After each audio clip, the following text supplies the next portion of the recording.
حضرت مرزا مظہر جانا رحمۃ اللہ فرماتے تھے اگر مجھے شب قدر مل گئی تو ساری رات یہ دعا مانگوں گا کہ یا اللہ مجھے نیک صحبت نصیب فرما، نیک صحبت نصیب فرما، نیک صحبت نصیب فرما۔ یہ انہی کے سلسلے کے حضرت علامہ علوسی سید محمود بغدادی رحمۃ اللہ ہیں، تفسیر روح المعانی لکھنے والے، علامہ شامی رحمۃ اللہ انہی کے سلسلے کے ہیں۔ تو یہ کیسے بڑے حضرات ہیں، اور حال کیا ہے دیکھیں، فرماتے ہیں کہ اگر مجھے شب قدر مل گئی تو میں ساری رات یہ دعا مانگوں گا کہ اللہ مجھے نیک صحبت نصیب فرما، نیک صحبت نصیب فرما، کہ نیک صحبت تمام امور خیر کی جڑ ہے، اللہ والوں کی صحبت، اور بری صحبت تمام امور شر کی جڑ ہے۔ جیسی صحبت ہوتی ہے آدمی ویسا ہی بن جاتا ہے۔ بے نمازیوں کی اس کی دوستی ہے، اب نماز کی کوئی عظمت نہیں، اذان ہو رہی ہے، جماعت ہو رہی ہے، جماعت چھوٹ رہی ہے، قضا ہو رہی ہے، کوئی ٹس سے مس نہیں ہوتے۔ کیا ہے یہ؟ بہت کفر کے قریب پہنچ گئے، پتہ چلا کفر کے قریب پہنچ گئے، چونکہ ایک نماز بلا عذر کوئی قضا کرے گا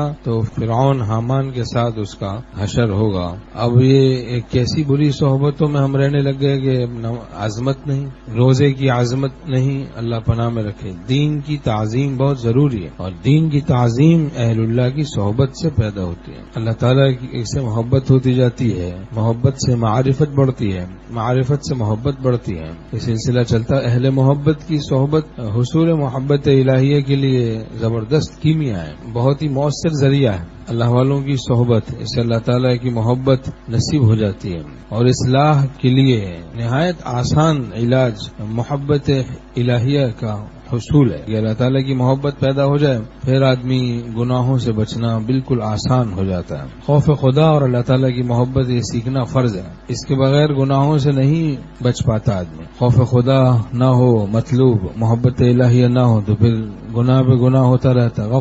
غفلت مرغی ہے، معصیت اس کے انڈے ہیں، حضرت تھانوی رحمۃ اللہ فرماتے ہیں غفلت مرغی ہے، معصیت اس کے انڈے ہیں۔ خوف خدا اور محبت الہیہ سے غفلت زائل ہو جاتی ہے، غفلت توجہ سے بدل جاتی ہے، وقت ضائع کرنے کی بیماری سے آدمی محفوظ ہو جاتا ہے، وقت ضائع کرنے کی بیماری نہیں رہتی۔ تعلق مع اللہ بہت ساری بیماریوں کو دفع کر دیتا ہے، بہت سی زائد چیزوں میں آدمی پڑا ہوتا ہے، ان سے بھی یہ تعلق مع اللہ بچاتا رہتا ہے، لغویات فضولیات سے آدمی محفوظ ہو جاتا ہے۔